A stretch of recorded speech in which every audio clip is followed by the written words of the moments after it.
Well, good morning from Bali, Indonesia. Welcome to Ubud and welcome to Maya Resort. It's just started raining a little bit, but we are in the heart of the forest, the jungle. What's the difference? Not much.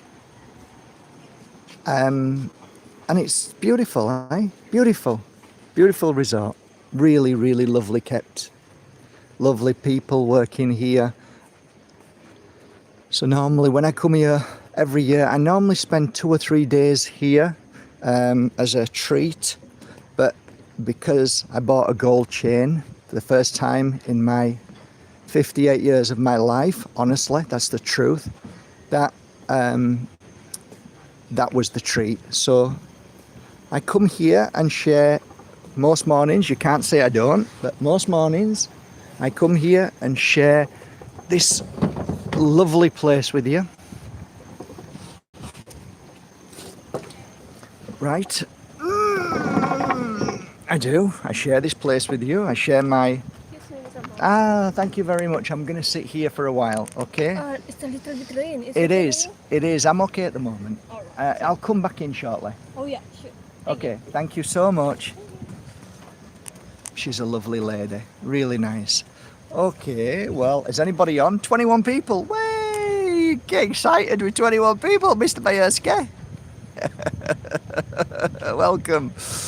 So I think this is the first time my nose is not really that bad. So it's normally I look like Rudolph, and I think Santa's going to be pretty upset because he does not want this kind of nose. He wants it bright red. So I might not be traveling with Santa. So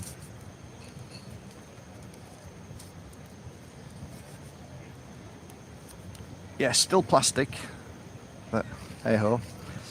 This is does it matter anymore these days? Who knows? But there you go. Who's saving the planet? This is a fresh coconut. This is healing, natural healing, electrolytes. Listen, I'm no doctor. I know nothing, but I do know that when you drink coconut, your body starts to feel incredible.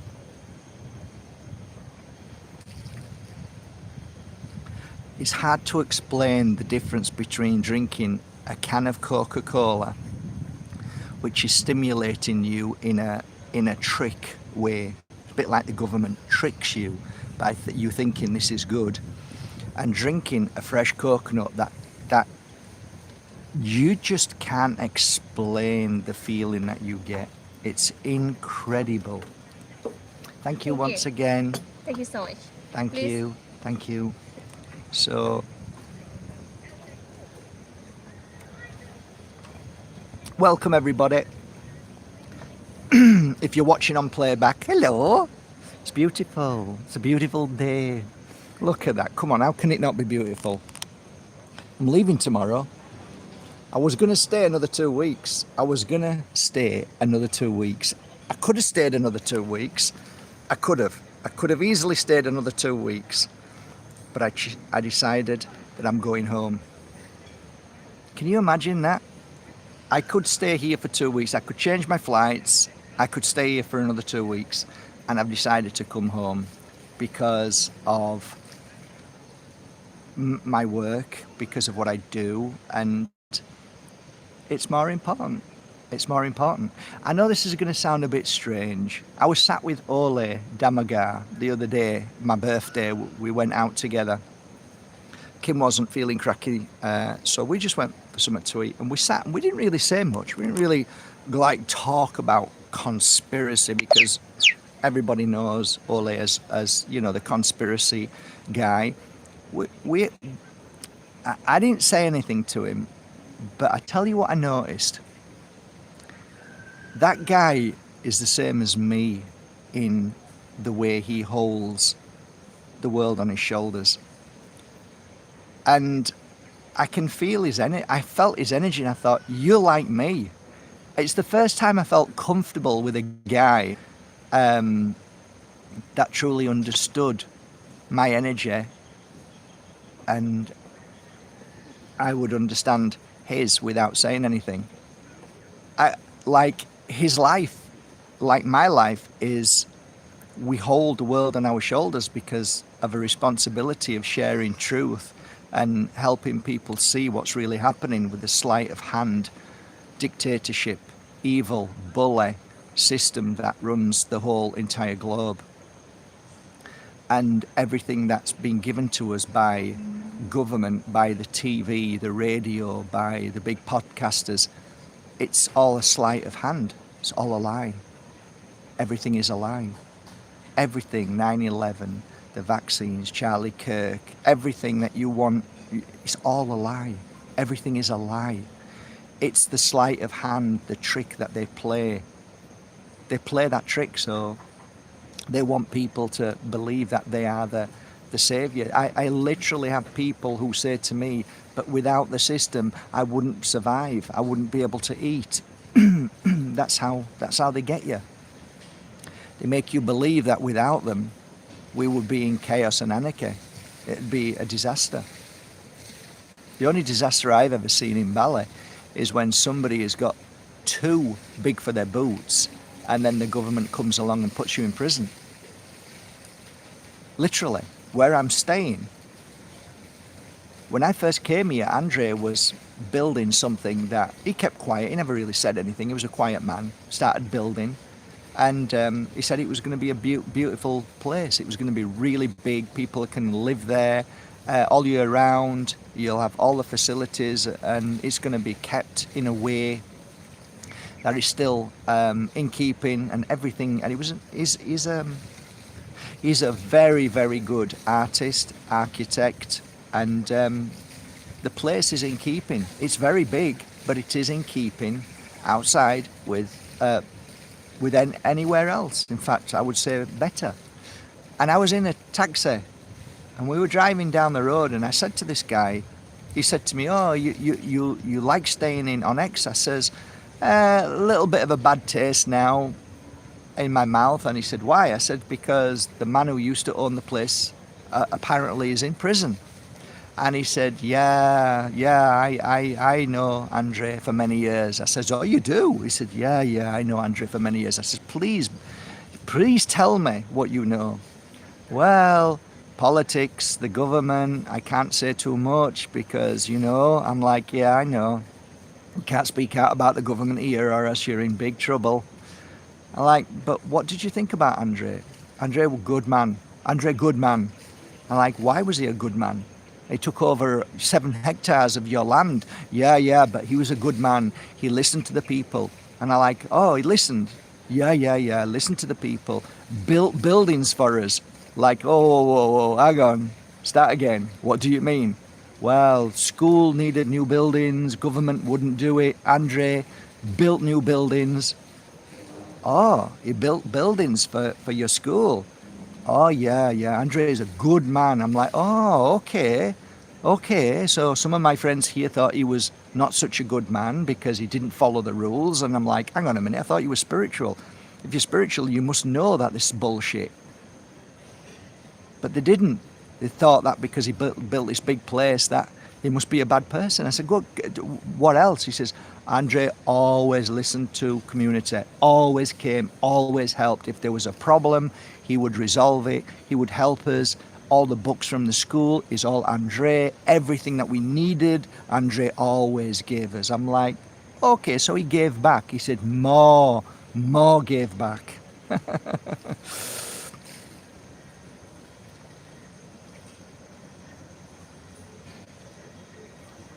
So I said, please tell me, why did he end up in prison? He says, it's very simple.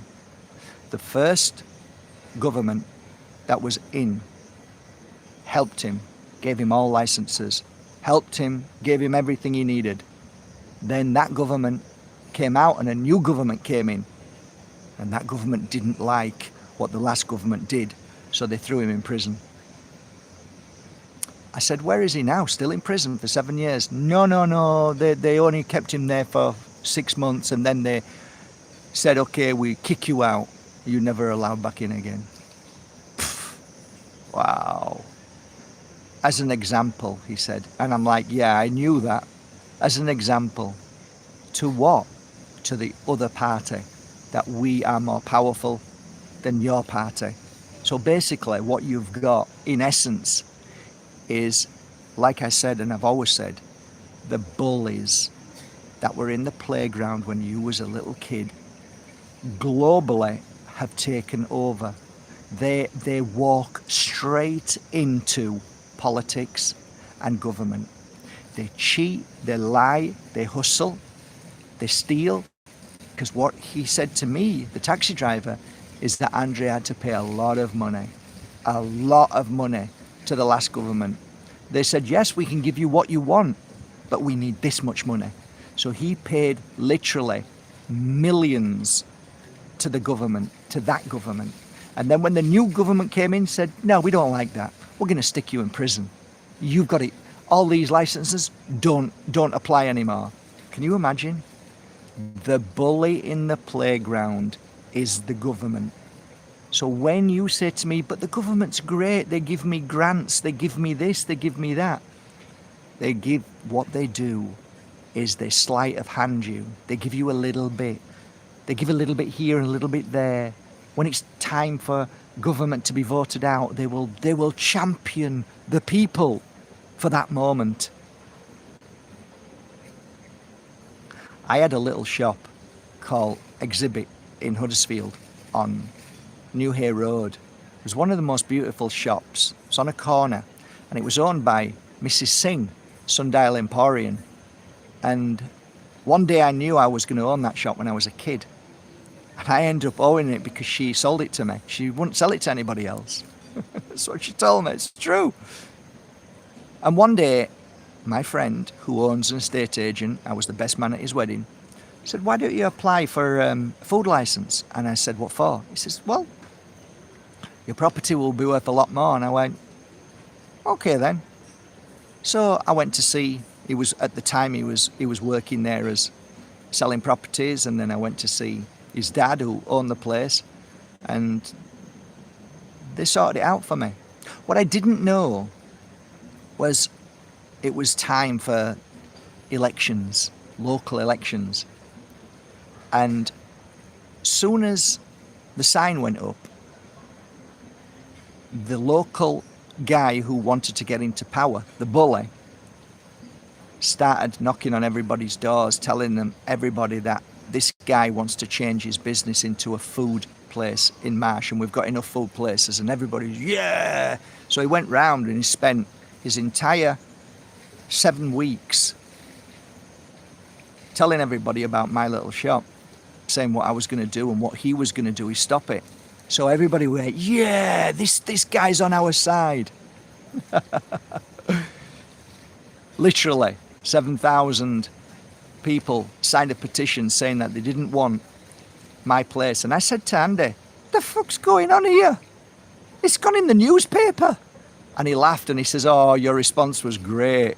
My response when they rang me, the examiner, to ask me, what was my response to all these thousands of people, saying they didn't want this place. And I said, I didn't even want the bloody thing. I was told by a mate to do it. I don't even want to turn it into anything but a beautiful antique centre. I just did it because my mate said it was a good idea. That killed their bullshit paper, because they wanted me to shout back and scream back. I was like, I don't give a shit. I just did it because apparently they said it was a good idea. And he laughed because it killed it straight away. But the point being is, that turd who went around knocking on doors, he won. He won his candidacy, whatever it's called. He won the election. Now, after that, the election, there was another 7 or 8 houses that turned into takeaways within the time he was there. Do you think he gave a shit? Do you think he did anything? Do you think he went and knocked on everybody's door for them 6 or 7 new springing out chicken shops and Indian takeaways and Chinese takeaways? Do you think he did? Do you think he did that in the time he was there? No, he didn't. He didn't give a shit. because they don't give a shit. They only give a shit to what's relevant to what they want as a bully in the playground. What I speak to you is simple. Government doesn't give a shit about you at all. Government is a fictitious energy. It isn't a building. It isn't a man in a suit. It is an energy which has been created by the people. They put energy into it. They believe in it, and so it exists. But it doesn't exist because government isn't a man. A man comes and goes. It isn't a building. A building's just a building. It's your belief in that system that makes it so. It's the focus on it. Your belief creates the system, and the system is genius energy because it never dies. Anybody who does anything wrong, like the bully, they just bring another bully in, just like the drug dealer on the corner. When he's been caught, another one comes in. But the same flow still continues.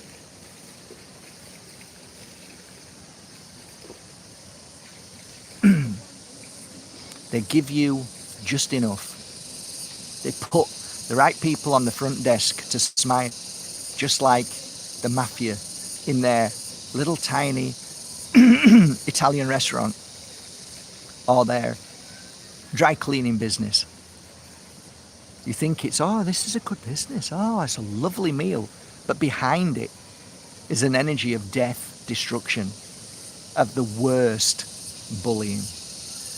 And that's what I kind of feel government is. I don't believe in it. I never will. I reject it. I don't believe a single word, anything that is said within government. There's nothing more greater than the lie of government. There's nothing more darker than government. Nothing more darker. There's nothing more sinister. They will protect the biggest and darkest pedophiles, rapists. They will protect the biggest gangsters on Wall Street. They will protect their own. So when you look at law, you think, oh, this is great because Johnny down the road stole your bike. Yeah, that's the woman at the desk, at the front desk of their office. Oh, thank goodness for that. We've got a police system that will stop these bad people. What you don't realize is the worst people, the biggest gangsters, the biggest stealers of everything in this world. So the poor will always be poor and get more poor, and the rich will become more rich, is because of that system. They spend every working day trying to figure out how to feed from the trough of human sacrifice, in the sense of our getting up every morning, working like dogs, trying to pay the bills, and like every month, like I have, massive taxes, invisible. Where's it going? Oh, it goes to help. No, it doesn't. It goes to feed the pigs, the trough, the pigs, the bullies. That's all it does. And the hardest thing, it isn't really hard for them, but the hardest thing is them to become creative of how to feed from the trough that we all put into. They're picking and biting each other. They're biting each other and trying to figure out how they can steal from it. All of them, they're all in there. They know that they need to, they come up with ideas. Oh, we're going to do this. We're going to have, we need a war. Because if we have a war now, we can take all of this money, because we have to protect everybody. So we need all that money. It's all bollocks. Every bit of it. It's all sleight of hand.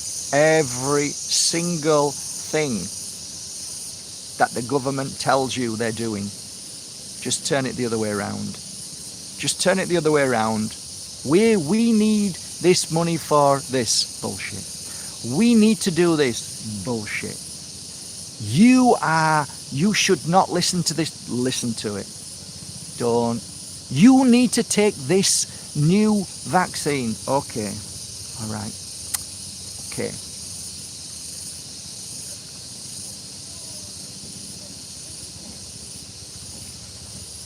And I think, like I said, sat with Ole, feeling his energy and feeling mine, it's like we're the same. We carry the world on our shoulders.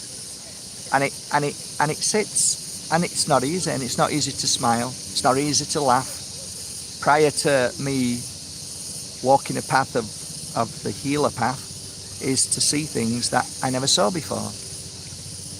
And if I'm perfectly honest, I was too busy. I knew there was stuff happening. I knew it was wrong. Like I said, I wasn't walking the spiritual path when I tried to change my business into a food thing, which I was very young. But I knew it was all wrong. I knew it was wrong when I went to a meeting where Highburton had a beautiful farm, where we all used to walk on this land, and it was government owned. I knew it had already sold and there was going to be 300 houses built on it, and everybody was sat there arguing, saying, well, we're the people, we disagree with it. I'm like, I don't care whether you disagree with it or not. I stood up.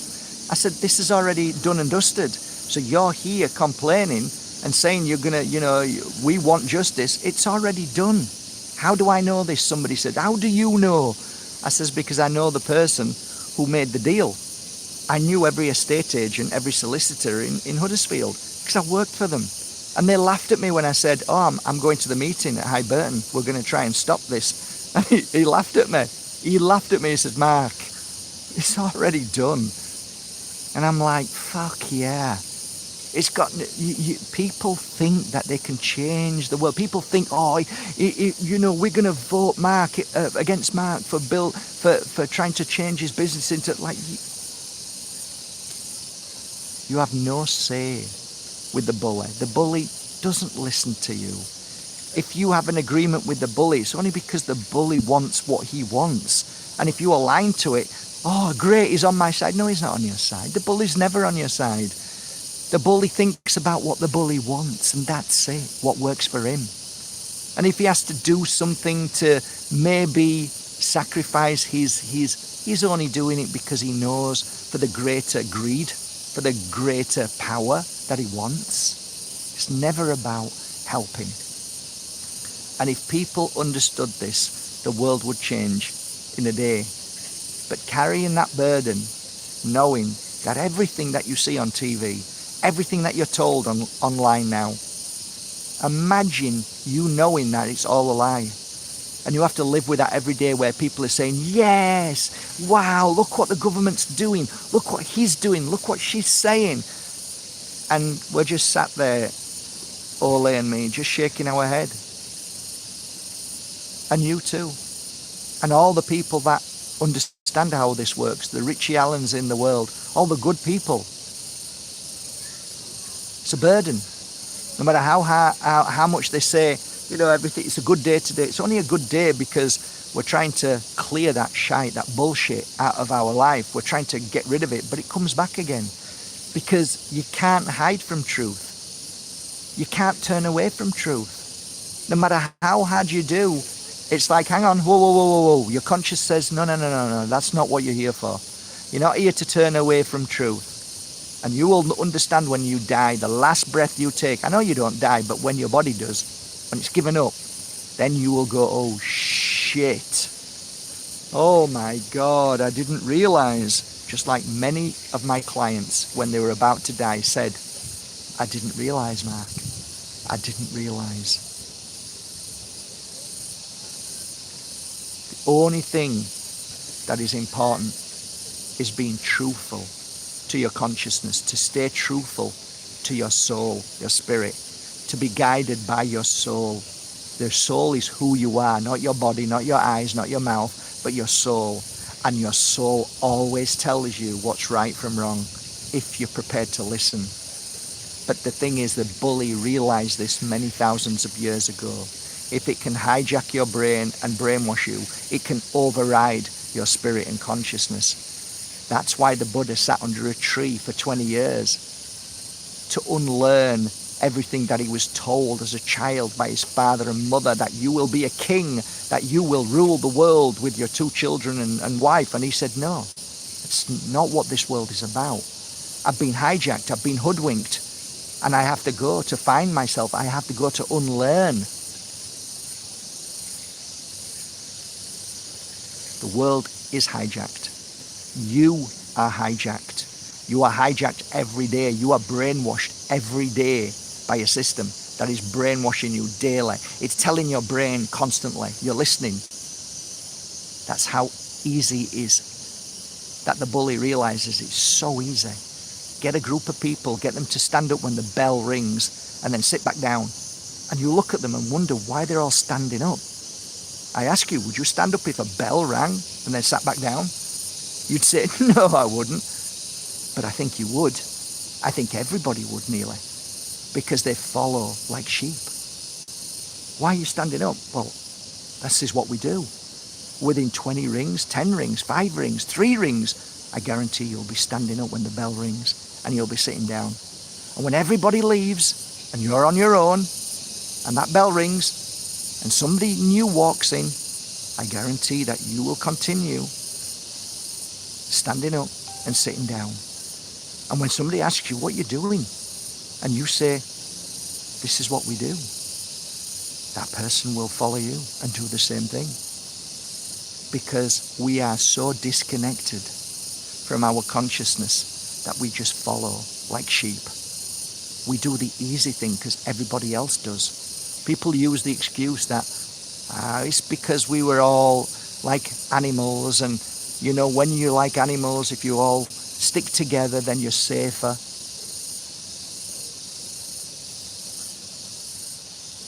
So there you go. Let us move, because the sun is right on me.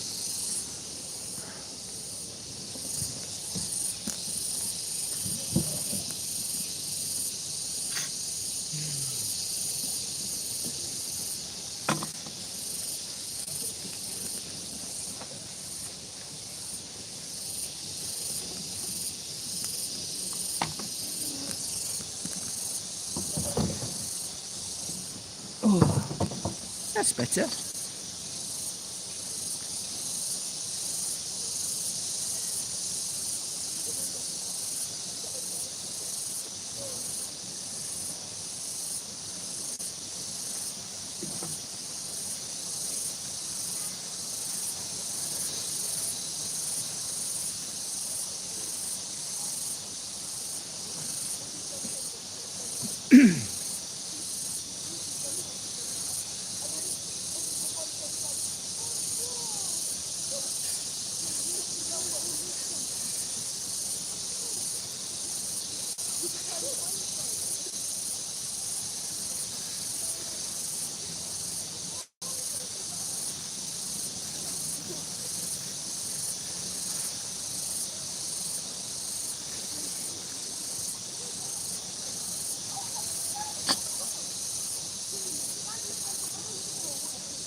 Okay, so where was I yesterday? Basically, the whole day yesterday I was in search for oud, O-U-D, oud, oil. Finally paid off. Oh, there's a monkey. There's a monkey in the tree. Oh, you can't. Kids are playing and they're all coming to see the monkey in the tree down there. That's a wild monkey, guys. I don't know if you can see it, it's too far down. And maybe I shouldn't film because there's people there. But there's a little monkey in the tree. You little monkey, you little bugger. Gotta watch monkeys. So I heard about a healer that lived 2.5 hours away. And I heard he'd got 10 mils left. I mean, it's a massive process to create this oil, and it's rare. And I was like, 10 mil, I'm trying to work out how many drops is that. I think it's about, 10 mil is about 300 drops. 300 drops, I put 3 drops in every time I create blend of the healer. So, okay, so that's 100 times that I can make my bottles of oil. Brilliant.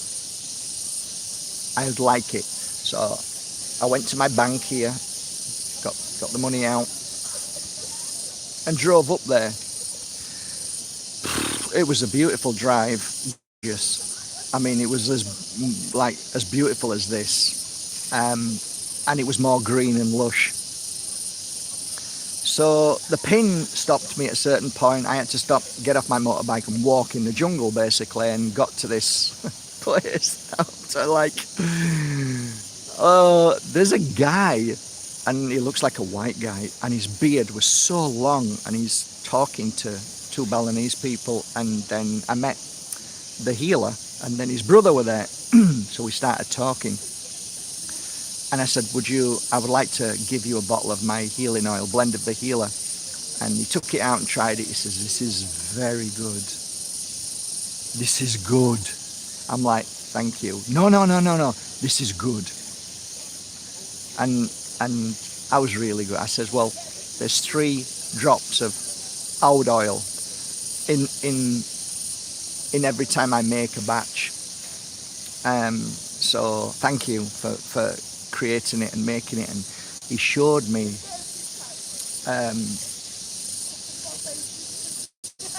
a huge piece of agarwood oil tree, and a whole trunk, and this is where he gets it from. And he showed me the resin from it, and he actually chipped a few pieces off for me. It was like gold to him. And he's a healer, and he knows all about the plants and trees and everything, and he was telling me about so many things. It was lovely to listen to. So I paid him, I said my goodbye, and I left. So I've got my oud oil, and it's beautiful. It's better than I actually expected. And you know, before it was in a beautiful glass bottle, and I held it, and there was a piece of agarwood inside as well, and I held it, and it felt amazing. And I opened it and smelled it. It smelled better than I could ever imagine, and I could feel the healing property of it. So the healing property of the tree is that if it ever gets poorly, it has this way of healing itself by creating a resin that heals its body.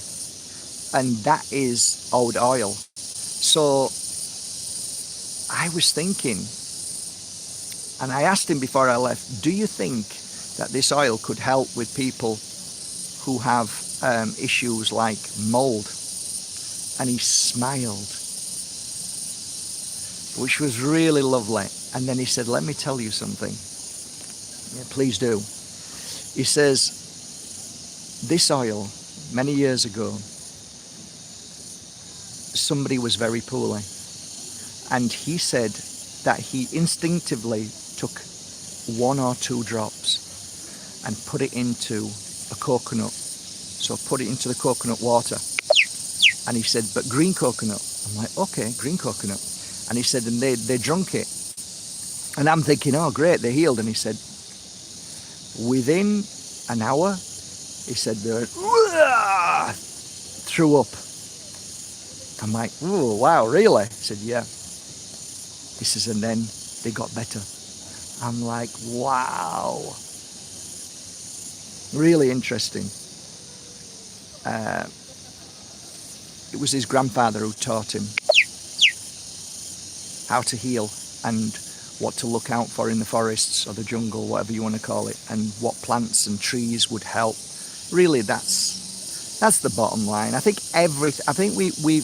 what we don't realise is, again, the sleight of hand. Government is every corporation attached to the government, which is the healthcare,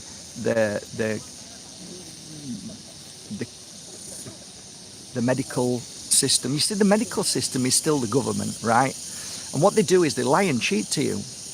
But if you get to the root cause, the root understanding of that, you realise that the medical system, everything that they originally looked at was to do with plants, herbs, roots, trees, flowers.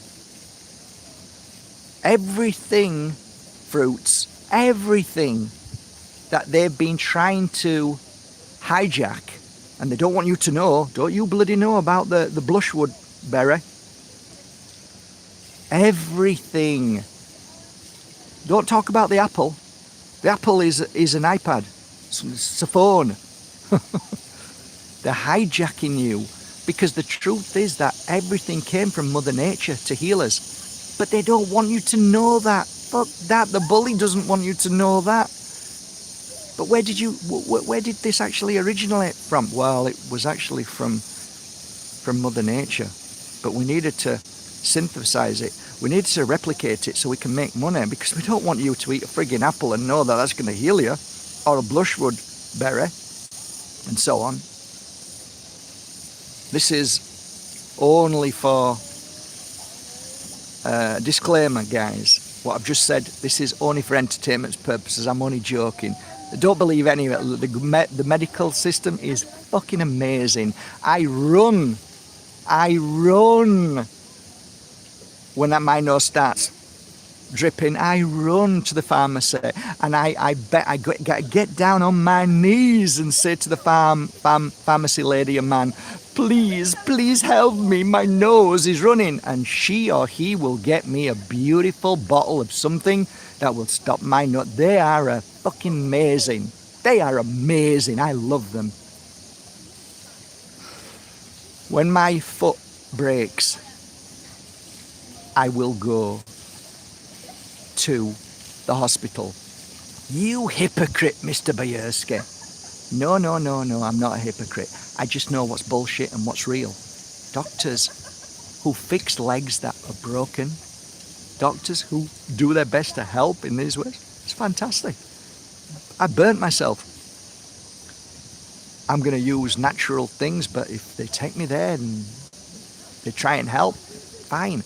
But I know the difference. I know what is helping and what isn't. I broke my ankle. I know I need a professional who knows how to fix bones and to drill a metal plate in there, which is fucking amazing. The difference is I know when somebody's trying to pull the wool over my eyes. I know what they're trying to do when they're telling me that I need something poking inside me because I'll be sick otherwise. I know the difference. Mark, your foot's broken, mate. That ain't going to heal itself. You're going to have to go to somebody who's been working all his life to fix bones. You're right. You're absolutely right. I am. I need a professional who's absolutely... Oh, well, you're a two-faced twat then. No, I'm not. I'm not two-faced. I know and I respect that there are amazing doctors. I know and respect that there are amazing nurses who will help you. I know there is. I'm not talking about that. I'm talking about those who have sold their souls. Those that know that something's wrong and that never say anything because they want their pensions. And they know that this ain't right, but they continue to do it with a blind eye. There's a difference, guys. There's a difference. So, yeah. How are you all doing anyway? Are you all good? I've talked enough now anyway. I am going to pop off now, and you're going to catch me hopefully in a live at round about between 1 and 2 o'clock Bali time, and I'll have a special guest on to the live show, or 2 guests. So that'll be nice as a final goodbye. Other than that, everything's been beautiful. I've had a great time here, as per usual, mixed emotions. I don't want to go, but I do want to go. I have to go. I'd love to live here, but could I live here? I'm not so sure. I'm not sure. I've come to understand that no matter where you are, if you're not happy, it's not because of where you are, it's who you are. So it's something that we have to tell ourselves. You know, if you're unhappy, it's because you're unhappy, not because of what's going on around you. Even though we know that the world's a mess, even though we know that things are wrong, if you're unhappy, it's because whatever is making you unhappy is more powerful than you. So don't let the system make you unhappy. Don't let the government, don't let those in charge make you unhappy. Be stronger and be wiser and find ways around that. Duck and dive, bob, weave, dip in and out, because you can't fully not be part of the global system. You can't. It's impossible. So recognize it and do your best. And that's all I do. Just do my best. Point out bullshit. So that more people see the bullshit and more people say no to the bullshit. Some things you know, you have a choice. Eventually you won't have a choice, because when digital ID comes in, you'll have no choice at all. It's finished. It's end game. Oh, you're stupid, Mark. You don't know what you're talking about. AI is really good. Yeah, like I said, I go into a hospital and the guy fixes my broken foot. It's brilliant. It's fantastic. But what about everything else? What about all the other shit that they're doing to us, making us sick and ill? What about that? You're just fully focused on the AI that's suiting you and making you feel good because you're talking to Grok or ChatGPT or GPT, whatever it is, and oh, it's lovely, it's helping my business. Yeah, that's not the bit that I'm talking about. I'm talking about the bigger picture. I have a beautiful son who's sharp, really sharp, really sharp, and we discuss things together. He discusses his point of view, and then I come along with a wider point of view. And I realise that my wider point of view isn't going to work, because in his world, he has 3 of my beautiful grandchildren that he has to look after, a beautiful wife that he has to take care of, a business that he has to run, and he sees what's happening where he lives. And he says, this is the problem, Dad. This is down-to-earth problem. And I'm saying, yeah, son, I know that. But the bigger picture is this. He's not going to see the bigger picture, because what he's living is what's important. And I see that across the board. I've stepped out of me because I don't have children that I have to take care of. They take care of themselves. This is me seeing it across the board of everything and stepping back and seeing the bigger picture. Not the little silly things that you're all upset about. I'm upset because of this, and they're bringing, you know, people in because of this, and it's ruining this area, and like, yeah, it is, but it's bigger than that. It's much bigger than that.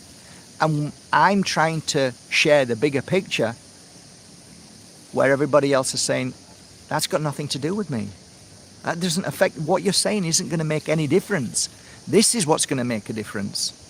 So again, it's difficult, it's challenging, because only when you get older and you've relieved, cleared all the commitments that you need, then you can step back and see what really is happening. So you can't convince anybody, you can't change people's minds, you can't make people look at the bigger picture if it's not going to make any difference to them. That's the way it is, and I get that. But it still doesn't make it easy when you can see what the bigger picture is, and everybody's still living in that earthly life, just getting on with life. It's just challenging. You probably know what I'm saying.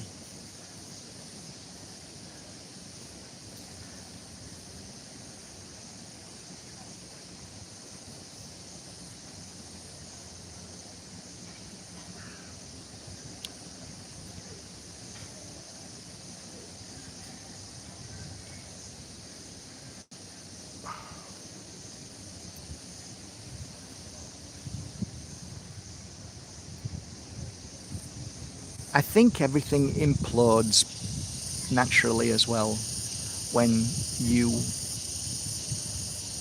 you program humanity. I also think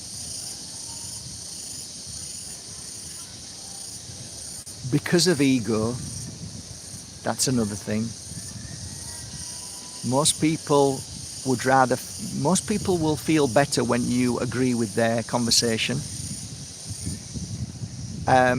Most people kind of put up with the fact that they never got their own way and somebody else's way was voted for or more people believed in that way. I think there's always, no matter what conversation you have, even if I talked about breathing, I mean, as simple as breathing, somebody will disagree. So when I breathe through my nose and out of my nose, you're going to get people saying that's wrong. You breathe your nose and out of your mouth. But most people don't. Most people just breathe through their nose and exhale, inhale through their nose. They don't. Only time they breathe through their mouth is when they need more oxygen in their lung, and their natural body then does that. If I said to you, inhale through your nose for 3 seconds, hold for 3 seconds, release out of your mouth for 3 seconds, you're going to get people sat here, 10 people sat here saying, actually, that's wrong. There's a much better way than that. That you're doing it all wrong. So even talking about breathing, we can't agree. Nobody can agree.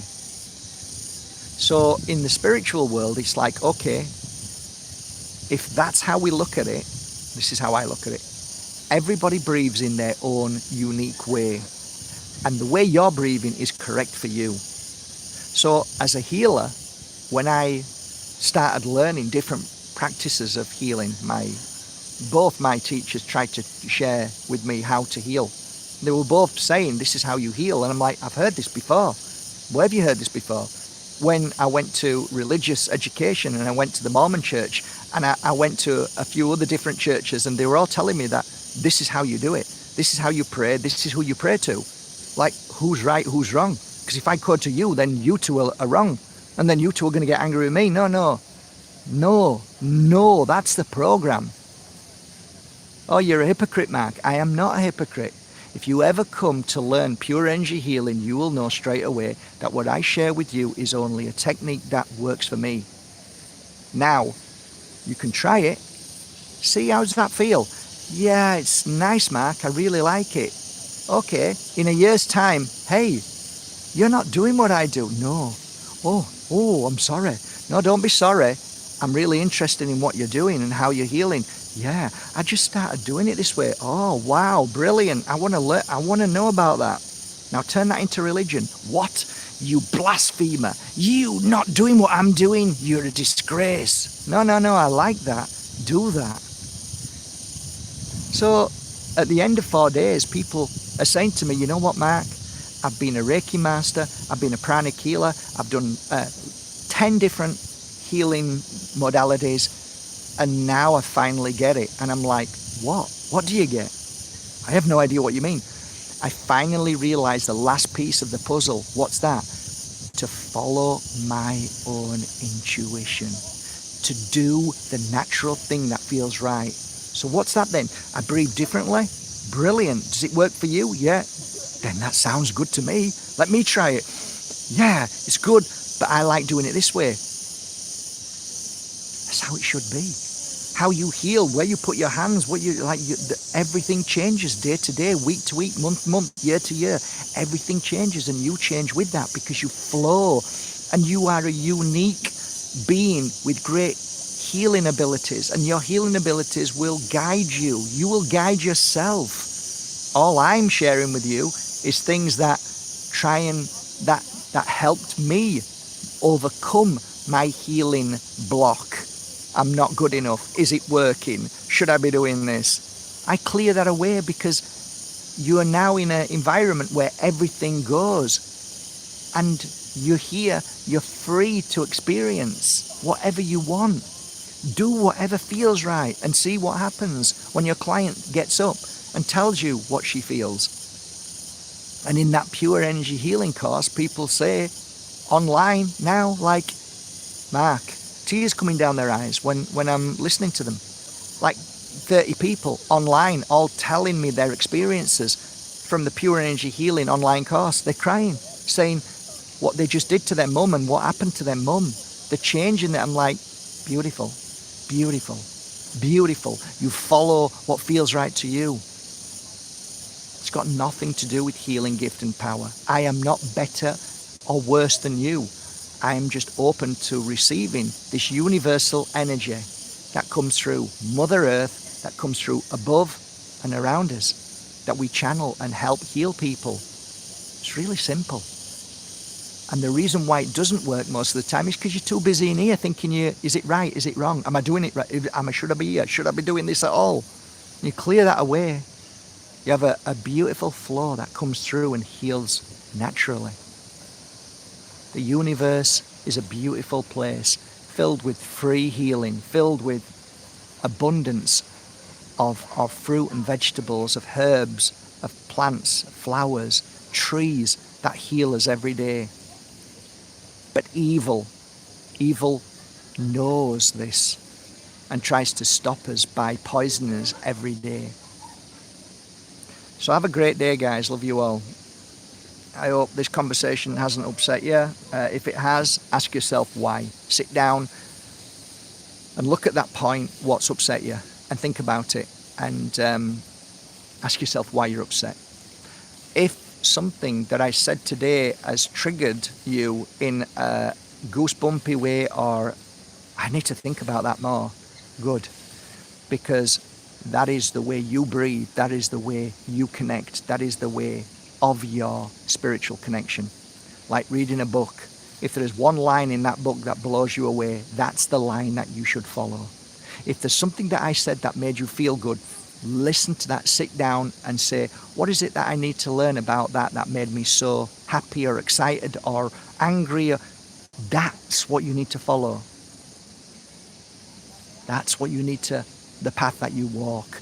Because next year when you read that book, that line that you read will have no relevance anymore, none at all. If it does, then you still need to learn from that. But most of the times you will read something else that'll blow you away and go, wow, I never read that. Or you'll watch a film and say, oh my God, that bit there, I never saw that last time I watched it. That's because your consciousness is always saying, hello, McFly, that's what you need to be focused on. I've been trying to tell you this and you've not been listening. So have a beautiful day to the beautiful 71 souls. See you later on this afternoon. You're all beautiful. You're all absolutely amazing. You are so freaking powerful that you have no idea. You are so powerful that the system spends trillions of dollars a year trying to hoodwink you, fool you, send you in the wrong direction. You have to be strong enough now. Now is the time that you have to ignore that and go within and start asking, what is my purpose? Why am I here? You might just change your life forever. Because most people simply don't ask that question. They're simply being told what to think, what to say, what to eat. That's 99% of the world. Be the 1%. Break free from that program. Have a beautiful day. Love you all. Proud of you. Keep going.